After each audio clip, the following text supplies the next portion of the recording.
Salut tout le monde, on se retrouve aujourd'hui pour le book haul du mois de juin. Et je dois dire que je fais des fall eyes. D'habitude en fait vous le savez, j'achète beaucoup en occasion. J'ai encore cette fois-ci acheté beaucoup en occasion. Mais j'achète rarement du neuf, j'achète quoi, les 3-4 peut-être bouquins par mois en neuf. Et encore, c'est vraiment s'il y a quelque chose qui me fait vraiment envie. Et là en fait, j'ai vachement abusé sur le neuf et j'en ai eu pour je ne sais pas combien. Donc je ne ferai plus autant de neuf je pense. Parce que ça coûte trop cher. Et parce que normalement en fait j'avais une carte de réduction qui était avec mon boulot. Je l'avais gardée, on m'avait rien dit. Sauf que la fois dernière que je suis passée à la caisse, je pensais qu'elle fonctionnait encore, elle ne fonctionnait plus. Donc je me suis fait avoir. Voilà. Donc on va commencer comme d'habitude par les mangas. Je vais faire le neuf d'abord et ensuite l'occasion. On va faire comme ça. Alors j'ai acheté un manga que je voulais en fait depuis sa sortie. Ils l'ont réédité en double volume. Et franchement ce manga c'est toute mon enfance, début d'adolescence on va dire. Ranma 1/2. Oui, je l'aime tellement. Enfin, de Rumiko Takahashi aux éditions Glénat, donc ce sont des doubles volumes. Celui-ci c'est le 1, voilà. Alors je suis une grande fan de l'animé et je n'ai jamais lu les mangas. Donc je me suis dit, ils refont une réédition, c'est un peu le moment voilà d'acheter. Pour le moment il y en a 4 qui sont sortis si je ne me trompe pas. De ce que je me souviens de l'animé, c'est que ça part un peu dans tous les sens. J'ai toujours trouvé hyper fun, j'ai toujours été accro à cet animé. Du coup j'ai un peu peur que le manga parte un peu dans tous les sens et me perde, donc on verra. Mais en tout cas j'espère adhérer autant que l'animé parce que franchement l'animé c'était... Chaque fois que j'y pense, enfin, même quand je reparle avec des amis tout ça, j'ai les étoiles dans les yeux, c'est juste... Cet animé est parfait pour moi en tout cas, franchement j'ai toujours adoré. Ensuite j'ai acheté le 8e tome de Blue Spring Ride de Io Sakisaka aux éditions Kana. Donc j'ai lu le 7 le mois dernier, donc en juin. Et j'ai beaucoup aimé la fin, enfin j'ai beaucoup aimé plutôt la trame pour une fois du bouquin. Tandis que des fois cette série là c'est vraiment au bas quoi. Donc on va voir pour celui-ci mais bon, j'ai espoir. En passant, dites-moi du coup si vous voulez que je vous fasse un update lecture au mois de juillet spécial manga parce que j'en ai en réserve, là j'en ai au moins 7 à vous présenter. Donc dites-moi si ça vous va ou alors sinon, parce que j'ai pas l'impression que ça plaise vraiment mes updates manga sur la chaîne. C'est ce qui est le moins vu à chaque fois. Donc est-ce que du coup je fais mes updates sur Instagram en story ou est-ce que je fais quand même des updates sur la chaîne? Enfin voilà, dites-moi. On verra. Maintenant on va passer aux poches qui sont neuves. J'ai craqué pour Les crevettes ont le cœur dans la tête de Marion Michaud aux éditions J'ai lu. J'étais à Auchan, je faisais mes courses et j'ai eu envie, je sais pas pourquoi, d'un bouquin. Et du coup bah voilà, j'ai craqué pour celui-ci parce que j'en avais entendu parler sur Twitter, tout ça. Et il me paraissait fun, ça peut être une romance bien sympa et drôle pour l'été. Et voilà, j'ai commencé juste comme l'auteur l'appelle les préliminaires et non pas le prologue. Et j'ai rigolé toute seule dans le magasin, donc je me suis dit bon bah voilà Juliette, tu peux l'acheter, voilà. Après ça, j'ai bien entendu acheter le 10e tome de Mercy Thompson, qui est donc L'épreuve du silence, Patricia Briggs aux éditions Milady. Je vais attendre encore un peu pour le lire parce que cette série là j'aime bien les lire un peu tout ce qui est en automne jusqu'au printemps. J'avoue qu'en été je la mets un peu de côté et comme ça me laisse, enfin ça me rapproche un peu plus de la sortie du 11. Donc voilà, j'avais beaucoup aimé le 9. En ce moment c'est une tuerie cette série. Tandis que ça vers les 4-5 ça avait un peu descendu. Là vraiment j'aime tout. Donc on croise les doigts pour que ça continue comme ça vraiment. Celui dont je vais vous parler c'est vraiment un achat sur un coup de tête. J'ai envie d'un truc un peu à la Jenny Kogan avec la boulangerie du bout du monde. Et j'ai vu ça, du coup bah, je me suis dit pourquoi pas. Donc c'est la merveilleuse boutique de crème glacée de Viviane, donc de Abby Clément aux éditions Pocket.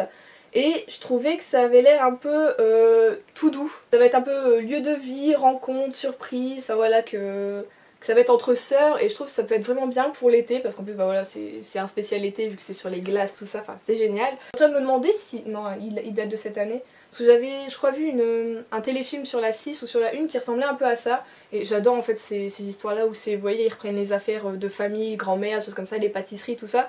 J'adore totalement, ça me parle totalement et du coup ouais je me dis peut-être ça peut être cool, donc je pense qu'il sera lu cet été aussi. Du coup pour ceux qui l'ont lu, dites-moi ce que vous en avez pensé, hein, pas de spoiler s'il vous plaît, mais s'il est vraiment feel good ou pas, en tout cas moi ça m'en a tout l'air. En parlant de Jenny Kogan, bah oui, j'ai acheté du coup Rendez-vous au Cupcake Café, donc aux éditions Pocket. Je suis un peu déçue je dois dire par la couverture parce que j'adore la couverture du grand format, c'est vraiment je vous invite dans mon café, ça va être discussion entre copines génial. Et là, comment dire, je sais pas trop quoi en penser, j'ai l'impression que ça fait un peu je me la pète, moi aussi. Je suis déçue. Bon après, bon on s'en fout, de toute façon c'est la tranche qu'on va voir sur le côté et puis voilà. Le plus important c'est l'intérieur, mais bon. J'aurais espéré que ça aille plus dans le sens de la grande couverture plutôt que ça.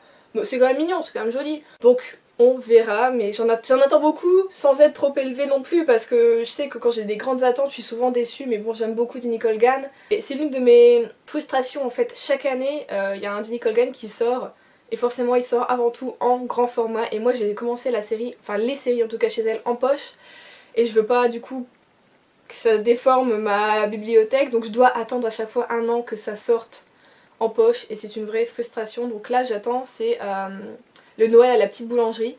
J'espère qu'il sort cette année parce que j'aimerais bien lire pour le Col du Turn Challenge de Noël, enfin, voilà, de cette année. Donc on croise les doigts.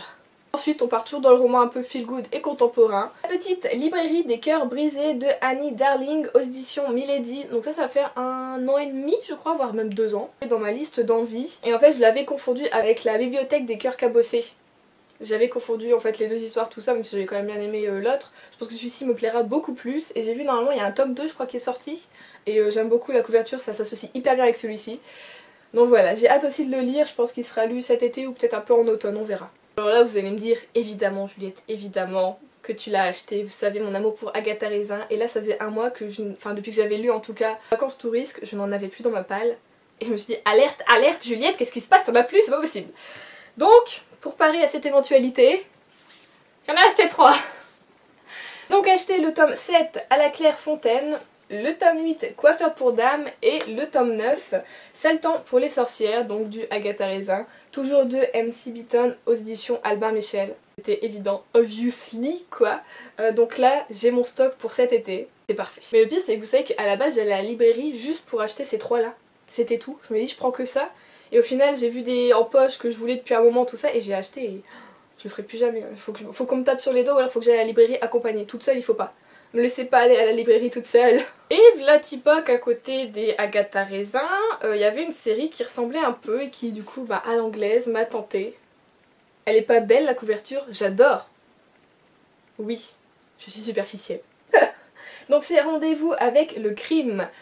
Donc le nom de la série c'est Les détectives du Yorkshire de Julia Chapman aux éditions Robert Laffont dans la collection La Bête Noire. Donc le tome 2 est également sorti, je l'ai pas acheté parce que je me suis dit on sait pas si tu vas trop aimer ou quoi.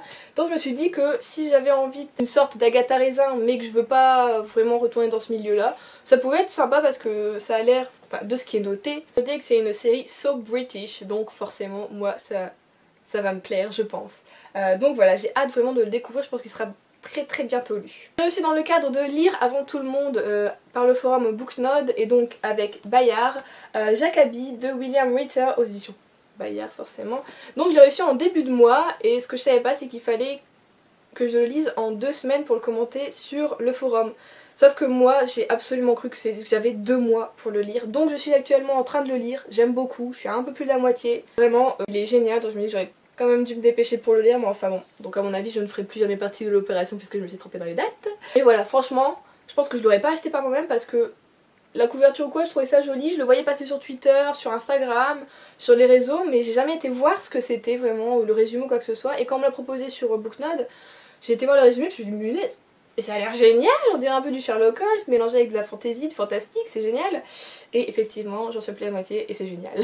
Ensuite, l'année dernière, j'avais lu le tome 1, j'ai lu le tome 2, je vais bientôt vous le présenter. J'ai reçu le tome 3 de Renaissante Ténèbres de Alex Napo, donc c'est de l'auto-édition, vous pouvez le trouver sur Amazon, qui est donc La défense du royaume. J'ai beaucoup aimé le tome 2, donc je vous en reparlerai, et donc je remercie encore l'auteur. Maintenant, on passe à l'occasion. Ouais, je vous avais dit, j'ai craqué mon slip vraiment au niveau nouveauté, plus jamais Juliette, plus jamais. Donc en occasion poche, j'ai acheté Un goût de cannelle et d'espoir de Sarah McCoy aux éditions Pocket, donc j'en avais entendu parler sur Twitter si je ne me trompe pas. Du coup la couverture me plaisait et puis bon voilà, j'ai été voir un peu tout ça et je l'ai acheté. En tout cas il m'a l'air très bien. Je pense pas le lire cet été, je pense plutôt le garder pour cet automne. J'ai envie de quelque chose un peu cosy tout ça et ça m'a l'air vraiment pas mal, donc j'ai vraiment hâte de voir ce que ça donne. Ensuite, parce que Margot de la chaîne Margot Liseuse en parle tout le temps, c'est genre sa référence en saga familiale, j'ai acheté du Kate Morton. Donc j'ai pris Le Jardin des Secrets aux éditions Pocket et j'ai également acheté, ouais, parce que j'en ai pris 2 hein. Si on le tient à l'endroit c'est peut-être mieux. Bah là Juliette, je vous l'ai dit, j'ai chaud, je fais n'importe quoi. Le deuxième c'est Les Brumes, j'allais dire les Rhumes. Les Brumes de Riverton, toujours édition Pocket, donc voilà.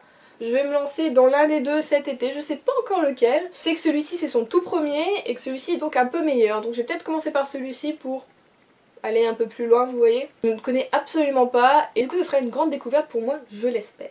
Ensuite j'ai acheté Un printemps à Blossom Street de Debbie Macomber aux éditions Harlequin. Donc c'est un grand format, parce qu'il n'existe qu'en grand format je pense, ceux-là, si je me trompe pas. Et du coup bon, ça va faire un peu ça dans ma bibliothèque, mais bon c'est pas très grave parce que vous allez voir je me suis également trompée sur un autre de Debbie Macomber qui est un grand format. En même temps je tiens à préciser que sur Recyclif, donc le site où j'ai acheté toutes mes occasions, ils ne disent pas si c'est un grand format ou pas. Il n'y a que si par exemple c'est l'édition Pocket, on sait que c'est du poche, hein, voilà. Et sinon ils disent pas si c'est du grand format ou pas et ça c'est un peu dommage, du coup ben, j'ai été un peu surprise. Et j'avais commandé le tome 2 au fil des saisons à Blossom Street, mais ils se sont également trompés dans ma commande. Et j'ai reçu totalement un autre livre, donc bon bah ils m'ont remboursé, donc je sais même pas si je peux le recommander ou si c'était vraiment une erreur de stock ou quoi que ce soit, enfin bon. On verra, en tout cas celui-ci j'ai hâte de découvrir parce que j'adore l'écriture de Debbie Macomber et ça se passe également à Cedar Cove comme la série, donc Cedar Cove que j'aime beaucoup. Donc pour rester avec Debbie Macomber, j'ai commandé du coup le 4e tome de Cedar Cove qui est un Noël à Cedar Cove aux éditions toujours Harlequin. Parce qu'il n'est pas sorti chez Lily Charleston ni chez J'ai lu parce que c'est eux qui s'occupent normalement des poches. Je sais pas si ça va sortir parce que j'ai rien trouvé, absolument rien du tout. Donc voilà, c'est un grand format, j'ai les 3 premiers en poche. Je suis comme ça. Donc je vais attendre, voir si peut-être d'ici 1 ou 2 ans il sort en poche. Si je l'aime beaucoup je l'achèterai en poche, comme ça il sera joli dans ma bibliothèque et puis voilà. Donc j'ai hâte de le découvrir, mais celui-ci vous savez que voilà, c'est un Noël à Cedar Cove. Donc je vais le garder pour le Cold Winter Challenge, oui. J'ai déjà commencé mes achats pour le Cold Winter Challenge. Et en parlant de Cold Winter Challenge, j'en ai également acheté un autre. Qui est donc Un coup de foudre sous la neige, donc aux éditions Harlequin. Celui-ci c'est de Sarah Morgan et de Kate Hoffman. Donc là on a 2 nouvelles, une de Sarah Morgan que j'ai fait la série que j'aime beaucoup qui est Snow Crystal, donc qui est une trilogie. Et donc bah, je me suis dit pourquoi pas pour le Cold Winter Challenge, comment quelque chose où on est sûr d'aimer. Voilà, j'aime l'écriture de Sarah Morgan donc pourquoi pas. Et Kate Hoffman je connais pas du tout donc ce sera une nouveauté. Ensuite c'est les 2 derniers, il y en a plus c'est promis. J'ai commandé de Michel Bussy parce que j'ai adoré Maman à tort, parce qu'il me reste à lire Un avion sans aile également. Donc voilà, j'ai pris Gravé dans le sable et N'oubliez jamais, toujours édition presse de la Cité. Donc voilà, vous savez maintenant que j'ai déjà 4 livres de lui, je n'ai lu qu'un seul sur les 4. Vous savez que je l'aime beaucoup je pense, hein, voilà, je n'entends que du bien. Donc voilà, j'ai vraiment hâte de me lancer dans un des 3 qui me restent cet été parce que j'aime lire des polars en été. C'est parfait pour sur la plage, dans le lit, au frais, voilà. Et donc voilà pour ce book haul, il était plutôt chargé, je pense vraiment que en été j'ai tendance à moins acheter de bouquins. J'ai plus tendance à fouiller dans ma palle et à aller chercher. Et même ça ferait du bien à mon porte-monnaie je pense. Donc je suis désolée pour... j'ai peut-être dit des bêtises parce que franchement il fait chaud, je commence à avoir un mal de tête. J'ai mon nez qui commence à se boucher, je ne comprends pas. Donc voilà, je suis désolée si la vidéo a été... Moi elle a été dure à tourner, je vous le dis. Normalement un book haul c'est hyper facile, c'est ce que je préfère tourner parce qu'il n'y a aucune... Enfin voilà, on y va, on allume, on sort les bouquins, on les présente, il n'y a pas de souci. Mais alors là, avec mon mal de tête, je crois que ça vient de mes yeux en tout cas parce que vraiment pas bien, je suis désolée. Donc je vous dis à la semaine prochaine, j'espère en meilleur état, j'espère qu'il fera moins chaud, mais malheureusement je ne pense pas. Puisqu'on sent que l'orage arrive d'ici cette semaine, tout ça, on verra. Donc je vous fais de très gros bisous et je vous dis à la semaine prochaine.